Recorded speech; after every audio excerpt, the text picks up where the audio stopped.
सब देखने और सुनने वालों की खिदमत में मोहब्बत भरा सलाम। जर्मनी से इरफान अहमद खान साहब हमारे साथ होंगे और बड़ी गरम-गरम खबरें हैं जनाब। जर्मनी से तो पता चला है कि लोगों को यहाँ से निकाला गया है, 4 लोग हैं।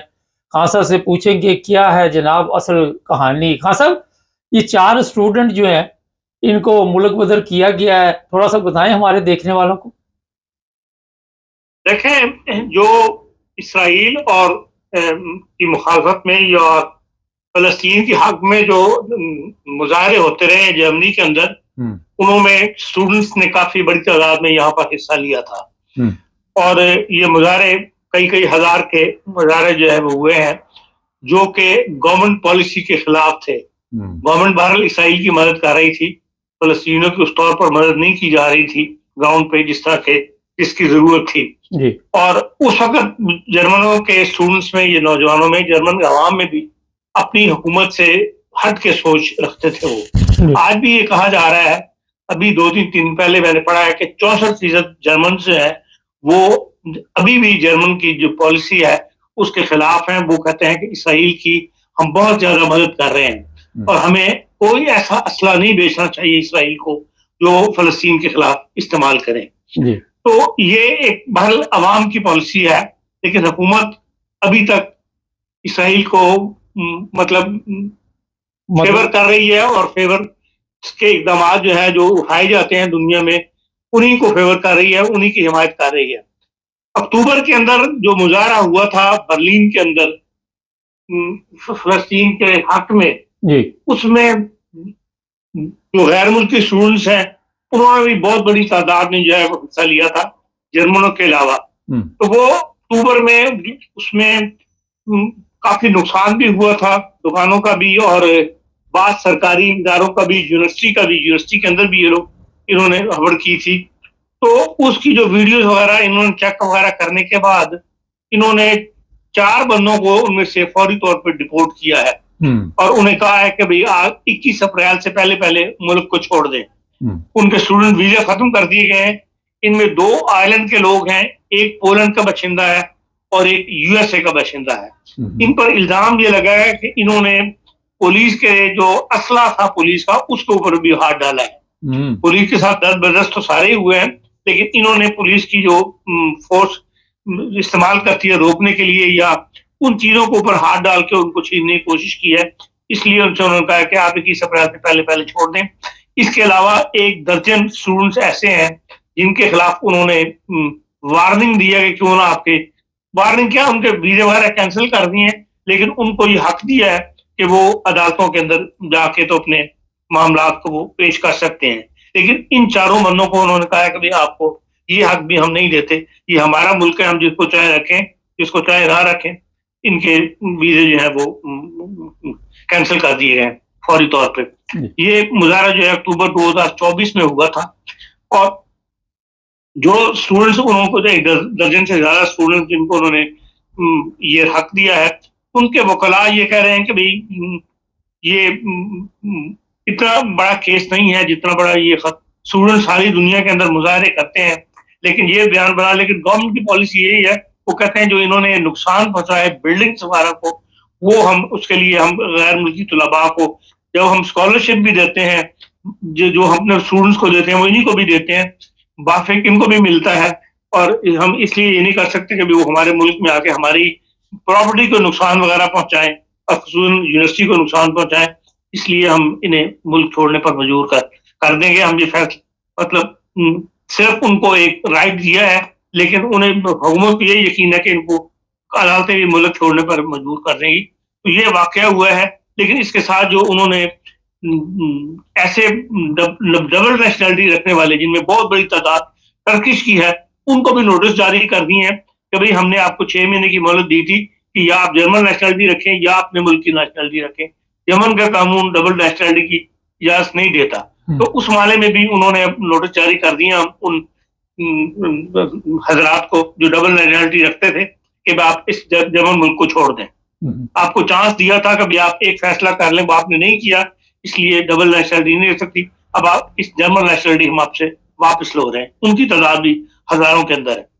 खान साहब, एक बड़ा अहम सवाल है, ये जो स्टूडेंट आप बता रहे हैं, ये गवर्नमेंट इस चीज़ को मान रही है कि इनको वाकई वापस भेजा जा रहा है? गवर्नमेंट की तरफ से भी कोई नोटिस जारी हुआ है? ये बकायदा गवर्नमेंट की तरफ से ही, कोई यूनिवर्सिटी की तरफ से नोटिस जारी नहीं हुआ, वजारत दाखिला की तरफ से नोटिस जारी हुआ। अच्छा, जो डबल नेशनलिटी का इशू है उसकी तरफ भी आती है, लेकिन दूसरे स्टूडेंट जो है उनके लिए भी मुश्किलात पैदा हो सकती जो इस जुलूस में नहीं, हिस्सा। देखें, ये एक किस्म की वार्निंग है कि भाई जो गैर मुल्की स्टूडेंट आते हैं वो अपनी चुप करके पढ़ाई करें और इंटरनल पॉलिटिक्स जो है उसके अंदर दखल ना दें। इससे ये पहले एक किस्म की उन्होंने वार्निंग दी है कि भाई आपको वीजा इशू किया जाता है आपकी स्टडी के लिए, आप अपनी तवज्जो स्टडी पे रखें और जो इंटरनल पॉलिटिक्स जो जर्मनी के अंदर सियासी हालात हैं उनके अंदर आप हिस्सा ना लें, या उनका हिस्सा जो कुछ उनके जो मुकामी स्टूडेंट्स यहाँ करते हैं उसका हिस्सा ना बने। जी हाँ साहब, जो स्टूडेंट यहाँ पे पढ़ने आते हैं जर्मनी में, जब उनकी तालीम मुकम्मल हो जाती है उन्हें वापस जाना पड़ता है, या यहाँ पे उनके पास कोई ऐसे चांसेस होते हैं कि सेटल हो जाएं? पहले ये कानून था वापस जाने का, अब तो 2 साल 3 साल हो गए बल्कि इस कानून को, जो हर स्टूडेंट को यहाँ पे 2 साल का वीजा इशू कर दिया जाता है। उस दौरान वो अपनी फील्ड की नौकरी ढूंढ के जिसमें उसने स्टडी किया वो यहाँ पे अपने स्टे बढ़ा सकता है। अच्छा, लेकिन पुरअमन रहना जरूरी है। अगर कोई आपने एहतजाज भी करना तो खामोशी के साथ, बिल्डिंगें तो नहीं या गवर्नमेंट के दफ्तरों को नुकसान तो नहीं पहुंचाना देखिए, चाहिए। जब आपको नॉर्मल वीजा लग जाता है ना ओपन फॉर अडॉप्टर्स, फिर आपके राइट्स दूसरे हो जाते हैं। लेकिन जब आप स्टूडेंट्स वीजे पर आते हैं तो फिर आपकी एक्टिविटीज महदूद होती हैं और वो आपकी पढ़ाई तक ही महदूद होती हैं। जी। अच्छा, एक बड़ा अब अहम सवाल है, हमारे यहाँ पे बड़ी तादाद में पाकिस्तानी ऐसे हैं जिनके सियासी पनाह के केस हुए थे मंजूर, ठीक है, और जिसको नीला पासपोर्ट मिल जाता है उसको कहते हैं जी आपको नेशनलिटी कैंसिल कराने की जरूरत नहीं है। ये जो तुर्कियों के लिए मसला है, ये इन लोगों के लिए भी बनेगा? नहीं, वो और चीज है, नेशनलिटी और चीज है। ये पाकिस्तान का कानून है कि ये पाकिस्तान के अंदर एक कानून बना हुआ है कि जो अपनी नेशनलिटी छोड़े, पाकिस्तानी नेशनलिटी छोड़ेगा उसको यहाँ से सर्टिफिकेट इशू करवाना पड़ेगा। जब तक ये बात नई इल्म में आई थी उस वक्त तक ये लोग, हमें कोई नहीं कहता था कि आप नेशनलिटी अपनी पाकिस्तान से कैंसिल करवाएं। ये जब जर्मन सदर जो है हरमन हर्सुग के साथ में गया था तो वहां पर जो कमर्शियल ताशी था उसने शाम को अपने घर पे तमाम सहाफियों को बुलाया हुआ था जी। तो उस वक्त मैंने उससे ये बात पूछी थी कि भाई ये कानून जो है ये मसला उस जमाने में ताज़ा मसला खड़ा हुआ था, तो मैंने कहा सर नेशनलिटियां लेट हो रही हैं, पाकिस्तान से जवाब नहीं जाता। तो उसने मुझे बात बताई थी कि ये पॉइंट मैंने उठाया है क्योंकि ये जर्मनी पाकिस्तान का कानून है, ये जर्मनी का कानून है, ये पाकिस्तान का कानून है कि जो नेशनलिटी छोड़े वो यहाँ से बाकायदा सर्टिफिकेट इशू करे, हमें इन्फॉर्म करे, हम उसकी यहाँ से कैंसिलेशन करेंगे। वो कैंसिलेशन लेटर लेने के बाद फिर वो उसकी नेशनलिटी यहाँ से खत्म होगी। तो इसलिए उस वक्त से ये बात जो है वो चल रही है। तो जरूरी नहीं कि टर्की का ये कानून ऐसा मौजूद होगा तो फिर टर्की में भी यही सूरत हाल होगी, लेकिन अब इस कानून में तब्दीली हो चुकी है। जर्मनी ने अपनी तरफ से कानून का इसमें तब्दीली कर दी है। अब मैंने सुना ही है लेकिन मैं श्योर नहीं कर सकता कि अब जो है वो नेशनलिटी कैंसिल नहीं करवानी पड़ती। नहीं, मेरा सवाल फिर वहीं पे ही है क्योंकि मैं ऐसे हजारों लोगों को जानता हूँ पाकिस्तानी जो है जर्मनी में, जिन्होंने जर्मन पासपोर्ट तो ले लिया लेकिन उनके पास पाकिस्तानी शनाख्ती कार्ड भी पड़ा हुआ है, और कईयों के पास पाकिस्तानी पासपोर्ट भी है क्योंकि उन्होंने कैंसिल नहीं कराई। क्योंकि जब हमारा दौर था तो जर्मन नेशनलिटी लेने से पहले पाकिस्तानी एम्बेसी में बकायदा एक कंट्रैक्ट करते थे, कुछ 6 महीने साल खजल खराबी के बाद एक सर्टिफिकेट मिलता था जिसका भी आप जिक्र कर रहे हैं। लेकिन मेरी इतला ये है कि इन लोगों को भी उन्होंने कहा था कि आपने अपनी नेशनलिटी जो पाकिस्तानी है वो ख़त्म करवानी है, लेकिन कई ऐसे हैं जिन्होंने करवाई नहीं है। नहीं, अगर उनके नोटिस में ये बात आ जाएगी तो यकीनन जर्मन उसके ऊपर एक्शन लेंगे। टर्की में भी जब तक टर्की पे एक्शन नहीं आया, जब तक उन तक ये इतला नहीं पहुंची, बात जायदाद के मामलात के अंदर बाद लोगों ने एक दूसरे की यहाँ शिकायतें की हैं जर्मन नेशनल के अंदर, जर्मन मतलब हुकूमत को, तब इनका ये बात नोटिस में आई थी कि हाँ भाई ये काम हो रहा है कि डबल नेशनलिटीज रखी हुई हैं। अच्छा, तो उसके बाद फिर उन्होंने एक्शन लिया था। अगर पाकिस्तानियों की तादाद महदूद है, इसलिए हो सकता है उनके नोटिस में ना हो, लेकिन जब यूं ही उनके नोटिस में आ जाएगी तो वो इस बात की यकीनन अपने उन लोगों को नोटिस जारी करेंगे। अच्छा, इसमें खान साहब थोड़ा सा बताइए, फर्ज करें तुर्की लंबे अरसे से यहाँ रह रहे, तो फिर उनको दोबारा ओपन थार्ड अलाउंस दी जाएगी? अगर वो फर्ज करें तुर्किश पासपोर्ट नहीं छोड़ते तो वो उनको निकाल तो नहीं सकते, मगर रहने के लिए ओपन थार्ड अलाउंस तो दी जाएगी ना? अब वो तो लाजमी दी जाएगी, वो हक तो उनका खत्म नहीं होगा। और इसके अलावा कोई जर्मनी की अपडेट? काफी दिन बाद आपके साथ प्रोग्राम हो रहा है, पार्लियामेंट का क्या बना, जर्मन पार्लियामेंट का? देखिए, जर्मन पार्लियामेंट के अंदर जो उन्होंने कहा हुआ है कि हम ईस्टर हॉलीडेज में के दौरान जो है वो अपनी गवर्नमेंट जो है वो तश्कील ले लेंगे। तश्कील देने में, जो गवर्नमेंट बनने में जो बात अहम मामला जिसके ऊपर मामला फंसा हुआ है, वो एक तो ये है कि जर्मन की 3-4 मामला ऐसे हैं जिनमें इत्तेहादी हुकूमत का वो ऐसा फटराक चाहते हैं, जो जिस तरह पिछली हुकूमत टूट गई एसपीडी की, वो सूरत हाल का सामना जो है फ्रीडरिश मैर्च को ना करना पड़े। क्योंकि आपको पता है कि दोनों तरफ बड़ी करप्ट वो है, मेजॉरिटी जो है, तो या तो मुस्तकिल ग्रीन मिल जाते, मुस्तकिल गवर्नमेंट का हिस्सा तो बनना नहीं चाहते, वो पॉइंट टू पॉइंट मामलात में हुकूमत की मदद करना चाहते हैं। इसकी वजह से जो रेशो है वो हुकूमत और अपोजिशन की वो इतनी कुछ स्ट्रांग नहीं है कि वो बेधड़क होकर हुकूमत कर ले। तो इंडस्ट्री में के अंदर जो जमूर आ रहा है पिछले 3-4 साल के अंदर, वो एक बहुत बड़ा मसला है इनके लिए। फिर ये है कि जो एकदम जो इंतखाबी मुहिम का हिस्सा नहीं था कि जर्मन को अपनी हिफाजत या अपनी डिफेंस जो है वो खुद करना पड़ेगा, ये एक बहुत बड़ी चीज इनके सामने आई है। इसमें 1 ट्रिलियन यूरो इन्होंने खर्च करने हैं, और उसके लिए ज्यादा गुफ्तो शनीद जो बहुत बड़ी दर्द-ए-सरी बनी हुई है वो उसकी तकसीम है। उसके तमाम मामला जो है पूरी की पूरी एक नया फौजी निजाम जो है वो उन्हें खड़ा करना है। जो एक पैनल बनाया गया था, एक कमीशन बनाया गया था, जो इस वक्त जर्मनी की सूरत हाल है उसके ऊपर कि भाई वो जर्मनी की डिफेंस में इस वक्त हमें किस किस चीज की, जो हम रूटीन की डिफेंस कर रहे थे उसमें भी हम किस कदर हमारी मतलब वैल्यू क्या है, तो उसमें भी उन्होंने उस कमीशन की रिपोर्ट जब सामने आई है इसी हुकूमत के सामने, उसकी एक लेडी चेयरमैन थी, तो उन्होंने बताया है कि हमें जो पुरानी अपनी बैरक्स वगैरह और अपना सिस्टम को दुरुस्त करने के लिए उसके लिए भी 67 मिलियन यूरो जो है वो चाहिए। तो तब हमारा सिस्टम जो हम उसको कह सकते हैं कि हाँ हम अप टू द मार्क हैं।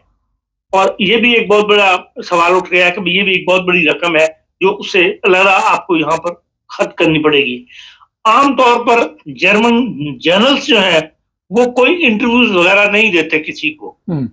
इस वक्त मौजूदा जर्नल जो है उसने पहली दफा एक तफसीली इंटरव्यू जो है दिया है, जो यहाँ के अखबारात की दीनत बना है, और उसने बताया है कि भाई हमारे लिए सबसे बड़ा जो है वो रूस पर हम कभी भी एतबार नहीं कर सकते। हम ऐसी सूरत हाल में फंस गए हैं कि हमें ये स्टडी रखनी पड़ती है कि रूस किसी को भी या 3-4 साल के अंदर जितना वो मजबूत हो गया हुआ है कि वो यूरोप पर हमला करे, तो उसका पहला निशाना जो है वो हम होंगे। उसमें वो कहता है कि जितने भी यूरोपियंस की ईस्टर्न यूरोप जो कहलाता था, जो रूस के जेर असर था, वो रूस से आजाद होने के बाद नेटो के मेंबर बने और उन्होंने नेटो की मतलब हिमायत तो हासिल कर ली, लेकिन उन्होंने अपना जो मिलिट्री का सिस्टम था उसको नेटो की लहरों पर तैयार नहीं किया या खड़ा नहीं किया। वो अब जब रूस दोबारा मजबूत हो गया है तो उनके अंदर भी सियासी तौर पे भी रूस का असर बढ़ गया है, और उनका जो मिलिट्री का जो निजाम है वो भी रूस की तरफ ज्यादा झुकाव रखता है। तो ये भी हमारे लिए एक मुस्तकिल खतरा जो है वो खड़ा होने वाला है। फिर वो ये कहते हैं कि भाई हमने अब एक ये है कि फौरी तौर पर मिनिस्टर के अंदर जो इनकी सबसे बड़ी छावनी है वहां पे अपने डिफेंस की एक्सरसाइज वगैरह जो है वो शुरू कर दी हुई है कि हम अब ये सारा साल जो है वो जारी रहेंगे। फिर वो कहते हैं कि जो हमारा लाजमी तरबियत का निजाम था फौज का, वो हमने खत्म कर दिया, उससे लोगों के मिजाज बदल गए हैं। पहले नौजवान ज़हनी तौर पर तैयार थे कि जो ही मैंने 15-16 को होना है, तो मैंने अभी टूर करने के जी में लगाना है। तो अब वो उस तरफ तैयार नहीं हो रहे। जी इन लोगों ने कोशिश ये की थी कि दिसंबर 2024 तक 20,000 नए फौजी भर्ती करके अपनी फौज की तादाद जो है वो 2,03,000 कर लें। उसमें उन्हें नाकामयाबी हुई है। उसको तस्लीम करते हैं कि हम 2 लाख भी फौज अपनी नहीं कर सके। जी और इनका प्लान ये है कि ये 4,60,000 की फौज जो है वो तैयार करना चाहते हैं जी अगले सालों में। और वो कहते हैं उसके लिए कौम को तैयार करना एक बहुत बड़ा, नौजवानों को मिलिट्री में आने के लिए तैयार करना जो है बहुत बड़ा एक मसला हमें नजर आ रहा है कि हमारा जहाँ का नौजवान जो है वो फौज के अंदर भर्ती होने की तरफ राग़िब नहीं है। जो हम कोशिशें कर रहे हैं लेकिन इसके बावजूद हमें ऐसे नौजवान नहीं मिल रहे। जी ऐसे स्टडीज ग्रुप बनाए गए हैं, ऐसे ग्रुप तश्कील लिए गए हैं जो लोगों को कोशिश कर रहे हैं कि वो ज्यादा से ज्यादा मिलिट्री की रुझान, उनका माइंड बदला जाए, वो मिलिट्री में आने की कोशिश करें। तो वो बकौल जनरल का ये एक बहुत बड़ा प्रॉब्लम है जो हमने आगे फेस करना है, जबकि हमें बराबर हमारे खिलाफ जो खतरा है वो मुसलसल बढ़ रहा है। और जबकि हम उस खतरे का मुकाबला करने के लिए हमारे अपने अवाम में जो है वो जज्बा पैदा नहीं हो रहा। बहुत तो शुक्रिया। इस किस्म की जो सूरत हाल से जर्मनी जो है वो तैयार है, जिसको फेस जो है वो आने वाली गवर्नमेंट ने, फ्रीडरिश मैक्स की गवर्नमेंट ने करना है। तो वो बहरहाल इस मामला में बहुत एहतियात से जो है आगे बढ़ रहे हैं। बहुत शुक्रिया खान जी। साहब का। नाज़रीन, प्रॉब्लम ये है, ये जो नेशनलिटी है इसे सीरियस लें।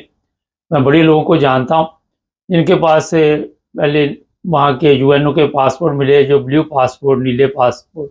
मैं इसलिए 3-4 ज़बानों में आपको बता देता हूँ कि शायद किसी को समझ ना आए, तो छोटी-छोटी चीज़ कमेंट्स में ना लिखनी शुरू कर दिया करें, अपनी एनर्जी ज़ाया ना किया करें। तो उनको चाहिए कि पाकिस्तानी नेशनलिटी ख़त्म करवाएँ, ये ना कल के लिए आपके लिए कोई मुश्किल बन जाए।